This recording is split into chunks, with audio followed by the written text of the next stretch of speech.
सोऽहं ब्रह्म।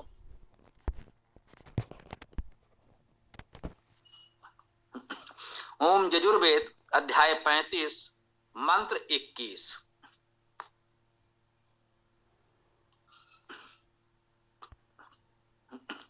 ओम स्योना पृथ्वी नो भव अनक्षरा निवेशनी यच्छयानः शर्म स प्रथा अपनः सो सुचत आघम।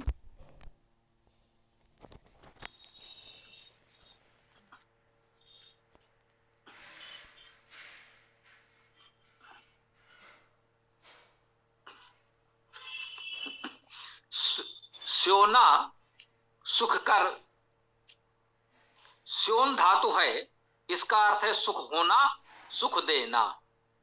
हमें भी सुख हो और दूसरों को भी हम सुख दें, ये निहितार्थ है स्योना। स्योना अर्थात सुखकर हो। पृथ्वी, ये पृथ्वी,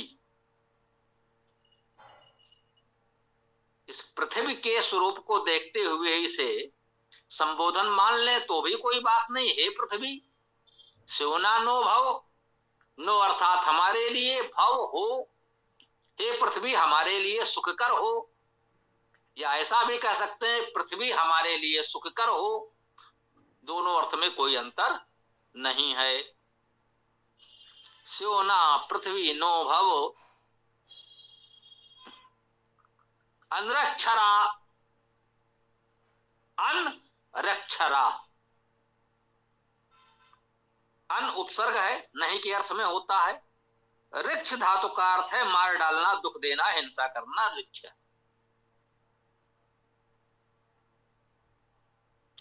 अनऋक्ष जो अहिंसक हो, अनरक्षरा अहिंसक। निवेशनी, निवेश युक्त हो, निवेश करने वाली। आइए निवेश करें। निवेश करने का क्या अर्थ हुआ? लोक व्यवहार में जब एक भाव से संबंधित थोड़ा थोड़ा अंतर करके हमें अलग अलग बातें करनी होती हैं, तो हम उपसर्ग अलग अलग लगा लेते हैं और एक रूढ़ अर्थ हो जाता है। इस उपसर्ग के साथ ये अर्थ होगा और इस उपसर्ग के साथ ये अर्थ होगा, धातु वही रहेगी, क्योंकि कहीं ना कहीं उस धातु के अर्थ से निकट ही हमारा भावार्थ है जो कुछ हम कहना चाहते हैं। परंतु लोक व्यवहार में इतनी तरह की बातें हमें करनी पड़ती हैं, नित्य नए प्रसंग आते हैं, नित्य नई व्यवस्थाएं बनती हैं, तो उसके लिए उसी धातु में सूक्ष्म अंतर करने के लिए हम उपसर्ग में परिवर्तन करके उस शब्द का प्रयोग करने लगते हैं। निवेश को ऐसे ही समझें तो समझ में आएगा। वैदिक काल में अलग से निवेश करने की कोई आवश्यकता थी नहीं, तो यहाँ केवल धातु का अर्थ ही प्रधान है, उपसर्ग से बहुत अंतर नहीं पड़ता।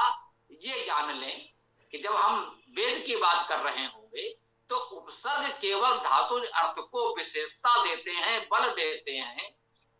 तो अधिकतर यही होता है। अपवाद हो सकते हैं जहां उपसर्ग से कुछ अंतर हो जाए, जैसे स्वाभाविक है गम का अर्थ जाना और आगम का अर्थ आना है, तो चलने से ही आशय, तो थोड़ा अंतर हो गया। परंतु अधिकतर उपसर्गों से बहुत अंतर वेद में नहीं पड़ता।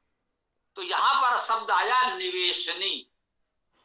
निवेशनी नहीं समझ में आया तो नि उपसर्ग के स्थान पर प्रा उपसर्ग कर लीजिए, प्रवेश शब्द हमारी समझ में आता है। तो आप सोचेंगे निवेशनी जो कह रहे हैं ये निवेश कहां किसका किया जाए? इस समय वर्तमान जटिल सामाजिक व्यवस्था में निवेश शब्द का एक अलग अर्थ प्रचलित हो गया और प्रवेश शब्द का अलग अर्थ प्रचलित हो गया। वेद में इससे कोई अंतर नहीं पड़ता, क्योंकि वैदिक काल में उस अर्थ में निवेश और प्रवेश अलग अलग होते नहीं थे। जहां आजकल आप निवेश करते हैं उस समय ऐसी कोई व्यवस्था थी नहीं। जब आधुनिक काल में अलग से कुछ निवेश जैसा कुछ करने की बात आई तो ये हुआ किसके लिए, शब्द क्या दिया जाए। तो शब्द गढ़ा गया कि धातु तो वही रहेगी, उपसर्ग में थोड़ा परिवर्तन कर दीजिए। वहां प्रवेश था, जहां निवेश हो गया, इसी में आ उपसर्ग लगा दीजिए तो आवेश हो गया। आवेश, प्रवेश, निवेश, सब में जो सामान्य है वो है वेश, और वेश शब्द बनेगा विष प्रवेश ने धातु से। विष धातु, प्रविष्ट होना, प्रवेश करना, यही है। अब देखिए निवेश में भी वही होता है, अलग कुछ नहीं होता। आप कुछ कहीं प्रवेश करते कराते हैं, परंतु अब एक शब्द के रूप में हमने एक योग रूढ़ अर्थ इसे कहते हैं कि हमने भाई जब निवेश कहेंगे तो ये विशेष अर्थ ग्रहण किया जाएगा, प्रवेश कहेंगे तो ये अर्थ ग्रहण किया जाएगा, आवेश कहेंगे तो ये अर्थ ग्रहण किया जाएगा। ध्यान दीजिएगा ये सारे के सारे अर्थ विष धातु से संबंधित ही हैं, विष प्रवेश ने। तो अनक्षरा निवेशनी, यह अहिंसक हो और निवेश युक्त हो, प्रवेश युक्त हो। पृथ्वी ऐसी हो, अनक्षरा हो, अहिंसक हो, और जहां हमारे निवेश प्रवेश के लिए पर्याप्त स्थान, उपयुक्त स्थितियां हो, जहां हम प्रवेश कर सकें, निवेश कर सकें, रह सकें, ऐसी हो पृथ्वी, हमारे निवेश प्रवेश आवास के योग्य हो। यक्षयाना सर्म सब प्रथा, यक्ष दीजिए, यक्ष धातु का अर्थ देना है, तो यक्ष यह यक्ष का अर्थ हुआ दीजिए, दो लोट लकार, मध्यम पुरुष, एक वचन।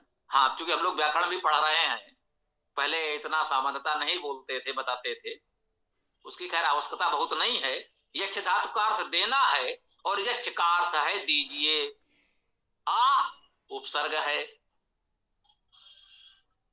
सम्यक समन्तात, न हमारे लिए, शर्म शर्म दीजिए, सब प्रथा, सा यह भी उपसर्ग मान ले, सहित, साथ, प्रथा, प्रथा के साथ। अब ये प्रथा क्या है ये और जान लें। प्रथ धातु का अर्थ है विस्तार करना, प्रसिद्ध होना, विस्तार होना, प्रसिद्ध होना, ये प्रथ धातु का अर्थ है। सा सहित प्रथा, प्रथा के सहित, अर्थात विस्तार युक्त, पृथ्वी विस्तार युक्त है, बहुत विस्तृत है।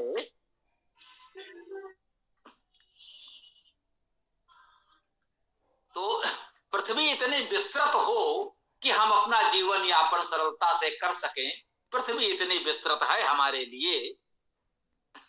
वैसे इसमें यह भी लिखा है, सप धातु भी है जिसका अर्थ है पूर्ण ज्ञान होना। सप्रथा, यदि कोई चाहे, यदि किसी विद्वान ने ऐसा अर्थ किया हो तो भी स्वीकार कर लीजिएगा कि पूर्ण ज्ञान से युक्त हो इस पृथ्वी पर, समाज में, संसार में पूर्ण ज्ञानी लोग हों, अच्छी बात है। वैसे मुख्य अर्थ जो हमें प्रतीत होता है वो विस्तृत ही है। प्रथ धातु का अर्थ विस्तृत होना है, भावार्थ में भी कहा गया है ना। एक शब्द अभी रह गया, शर्म। ये शर्म क्या है? श्री धातु का अर्थ है सुनना, इस श्री से बन गया शर्म, जिसे क्रि धातु से कर्म बन गया, ध्री धातु से धर्म बन गया, वैसे ही श्री धातु से शर्म बन गया। शर्म का अर्थ वही, जिसे क्रि से कर्म अर्थात जो किया जाए वो कर्म, श्री धातु से शर्म अर्थात जो कुछ सुना जाए वो शर्म। वाणी विद्या जो हम गुरुजनों से सुनते हैं वो है शर्म। तो शर्म का अर्थ किया गया है श्रुति श्रवण।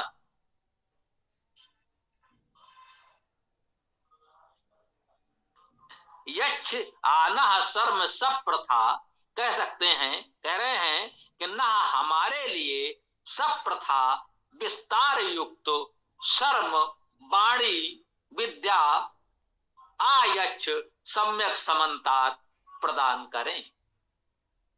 विस्तार से समझाएं इस वेद विद्या को, इस वेद वाणी को हमें विस्तार से समझा करके प्रदान करें। वेद विद्या हमें विस्तृत रूप में प्रदान करें। अपना सोसु चत अघम, अप तो उपसर्ग है, दूर के अर्थ में मान लें। न हमारे लिए सो सुचत, सुच धातु है, या इसमें जो अर्थ किया जा रहा है सुच पवित्र होना और सुस सुखाना। वैसे सो सुचत में सुच धातु तो स्पष्ट है, पवित्र होना, पवित्र करना। ये सुस धातु हमने इसमें लिखा है तो ऐसा माने कहीं किसी विद्वान वेद भाष्यकार ने सुस या सुखाने का अर्थ ग्रहण किया होगा, तो इसलिए हमने आपकी जानकारी के लिए ये भी लिख दिया, इतना कहीं कहीं कर दिया है। अब वो हमने किसी का नाम लेकर ये नहीं कहा कि यहाँ पर इस विद्वान ने ये धातु मानी या ये अर्थ कर दिया और वो ठीक है या नहीं है। किसी की हमने निंदा प्रशंसा आलोचना कुछ नहीं किया है। जो हमें उपयुक्त अर्थ लगा, जो धातु उपयुक्त लगी, लिख दिया। यदि हम हमारे से अलग कुछ अन्य धातु किसी ने लिखी है जो हमें उतनी उपयुक्त नहीं लगी, तो हमने उल्लेख भर कर दिया। ये आपके विवेक पर है कि आप उसे ग्रहण करें, स्वीकार करें या ना करें। सुचत का अर्थ भी यहाँ सुखादो भी लिखा है। अब ये अर्थ क्यों किया गया होगा आप देखें, आगे कह रहे हैं अघम, अपना सो सुचत अघम, हमारे अघ को अर्थात पापों को, अपराधों को, दुष्वृत्तियों को, हमारे अनुचित स्वभाव, अनुचित कार्यों को, अपना सो सुचत अगम, हमारे अघ को, पाप को दूर सुखा दें, बिल्कुल सुखा दें, नष्ट कर दें। हमारे अंदर से कुछ अपराध पाप करने की वृत्ति स्वभाव नष्ट हो जाए, ये भाव इस मंत्र में है। देखिए कह रहे हैं सोना पृथ्वी नो भव, पृथ्वी हमारे लिए सुखद हो, बहुत अच्छी बात है, ये कामना होनी ही चाहिए। ये पृथ्वी सुखद अहिंसक हो, कहा है सोना पृथ्वी नो भव।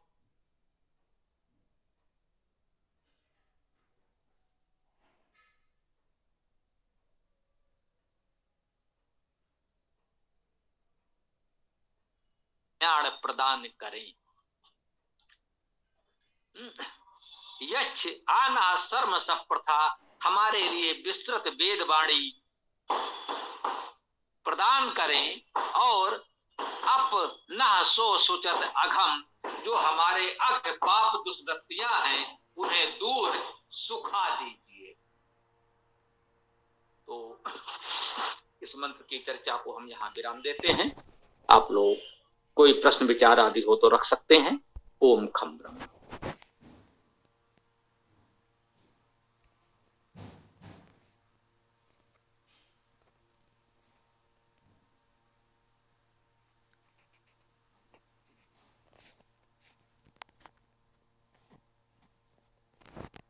स्वामी जी, ये जो शब्द आया है यच्छ, क्या इसका अर्थ ला दो भी होता है? ला दो अर्थात प्राप्त कर दो, ला दो। यक्ष धातु का अर्थ देना स्पष्ट है इसमें। अब भावार्थ थोड़ा सा इतना कर सकते हैं, किसी ने किया हो तो कोई बात नहीं। धातु का अर्थ देना, प्रदान करना बिल्कुल ठीक है, धातु के अर्थ में। धन्यवाद स्वामी जी। आचार्य जी, मंत्र की व्याख्या के समय उसमें एक बात आई थी कि पृथ्वी विस्तृत हो, तो पृथ्वी तो जितनी है उतनी ही रहेगी, विस्तृत कैसे होगी? ये थोड़ी बात समझ में नहीं आई मेरी।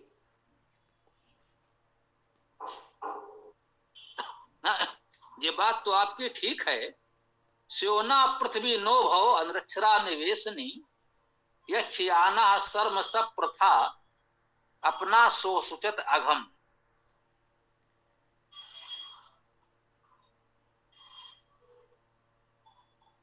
पृथ्वी विस्तृत हो इसमें नहीं कहा जा रहा है, ये कहा, ये पृथ्वी जो शब्द है इसका अर्थ ही विस्तृत है। यूं समझिए, हमने ये कहा स्योना पृथ्वी नो भव, हमारे लिए यह पृथ्वी सुखकर हो, यह पृथ्वी जो विस्तार युक्त है, ठीक है ना। पृथ्वी शब्द का अर्थ है विस्तृत, पृथ धातु से ही पृथ्वी शब्द भी बनेगा। तो यूं कहें कि हम इसको पृथ्वी इसीलिए कह रहे हैं कि यह हमारे लिए बहुत विस्तृत है। जितनी हमारी सीमा चलने फिरने देखने समझने की है, या कहें कि उस काल में हो सकती थी, उससे तो बहुत विस्तृत है, ये तो लोग मानेंगे ही। अब भले ही हम अंतरिक्ष में जाकर इस पूरी पृथ्वी को देख पा रहे हो, जैसे पृथ्वी से चंद्रमा आदि को देखते हैं, परंतु उस समय इस पृथ्वी पर रहने वालों के लिए तो पृथ्वी निश्चित रूप से बहुत बहुत बहुत विस्तृत थी, आज भी है। विस्तृत जितनी थी तब उतनी आज भी है।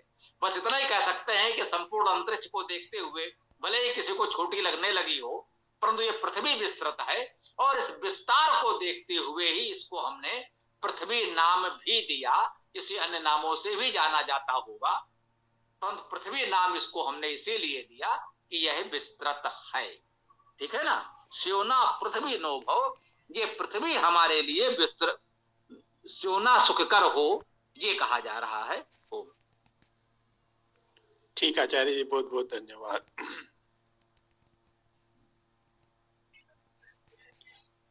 स्वामी जी, इसमें भवान अक्षरा शब्द जो है, तो अक्षरा को अक्षरा अगर कर देते हैं तो मतलब अविनाशी बनाए भवान अक्षरा,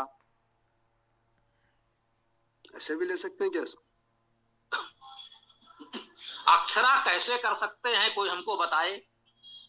अनक्षरा है तो अक्षरा तो हो ही नहीं सकता। यदि आ को उपसर्ग माना जाए तो निरक्षरा अलग कर सकते हैं, निरक्ष धातु खोजनी पड़ेगी कोई है कि नहीं। अन उपसर्ग अलग करेंगे तो ये रि आएगा, स्वर ऋष वाला, तो रक्षरा, ऋक्ष धातु का अर्थ हिंसा करना है। ऋक्ष एक प्राणी भी होता है, वो हिंसक ही है, इसीलिए उसे हम ऋक्ष कहते हैं, जिसे हम लोग भालू भी कह रहे हैं। ये भालू है, उसको संस्कृत में ऋक्ष कहते हैं, इसीलिए कहते हैं कि वो हिंसक होता है, मछलियां पकड़ पकड़ के खाता रहता है, इसीलिए उसे ऋक्ष कहा गया है, वो हिंसक प्राणी है, ठीक है ना। अनऋक्षरा कहा है अर्थात वो अहिंसक हो। धन्यवाद स्वामी जी।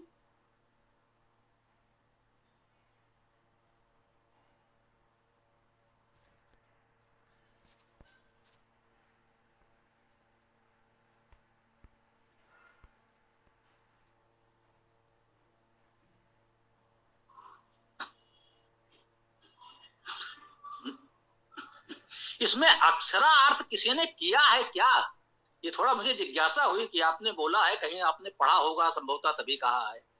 ये अक्षरा कैसे कोई ला सकता है, समझ में तो नहीं आ रहा है, संभव नहीं है ये। किसने अर्थ किया है, कैसे किया है?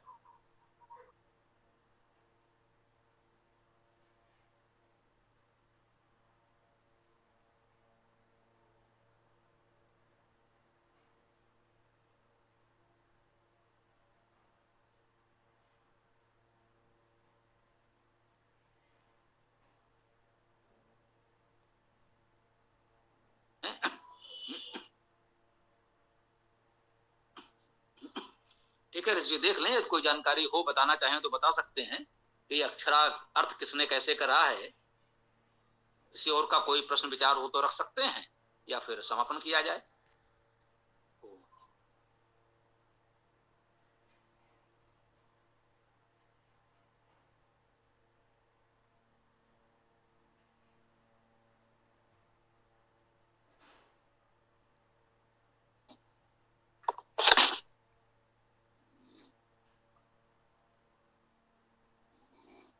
जी स्वामी जी, निवेशनी निश्चित, और विश्व धातु माने तो प्रवेश करना, इस तरह भी मान सकते हैं ना, निश्चित प्रवेश करना।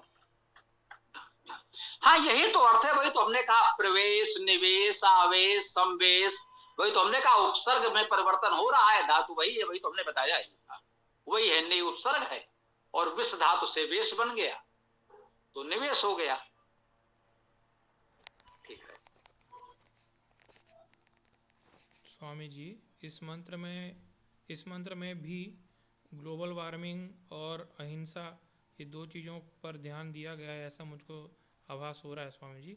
पृथ्वी की हिंसा ना हो, अर्थात ये ग्लोबल वार्मिंग, क्लाइमेट चेंज, ये सब ना हो, और हमारा कर्तव्य भी है कि हम पृथ्वी की हिंसा ना करें, ये भी, और आपस रूप से मतलब अपने एक दूसरे से अहिंसक व्यवहार भी करें, ये भी मेरे को समझ में आ रहा है स्वामी जी। बिल्कुल ठीक कहा आपने, वही कह रहे हैं, ये पृथ्वी सुखद अहिंसक हो, ये पूरी पृथ्वी ही अहिंसक हो जाए तो कोई समस्या ही ना रहे, है ना। यदि पूरी पृथ्वी अहिंसक हो तो कहां समस्या है। समस्या तो तब होती है जब कुछ लोग हिंसा करते हैं तो उनको हिंसा से रोकना पड़ता है, और हिंसा से रोकने में भी प्रतिहिंसा करनी पड़ जाती है, कभी कभी बाध्यता हो जाती है। बस इसी से ये समस्या उत्पन्न होती है। और यदि ऐसी व्यवस्था हम बना सकें, ये आदर्श स्थिति है कि पूरी पृथ्वी अहिंसक हो, सब लोग अहिंसक हों, तो कहीं हिंसा नहीं होगी, प्रतिहिंसा की आवश्यकता नहीं होगी, और कह सकते हैं फिर कोई सैनिक अस्त्र शस्त्र की आवश्यकता ही नहीं होगी। परंतु वो व्यवहार रूप में ऐसा नहीं हो पा रहा है। होना चाहिए, ये हमारा आदर्श है, परंतु व्यवहार में नहीं हो पा रहा है। तो ठीक बात है। तो मुझे लगता है कि आज के सत्र को यहां समापन किया जाए।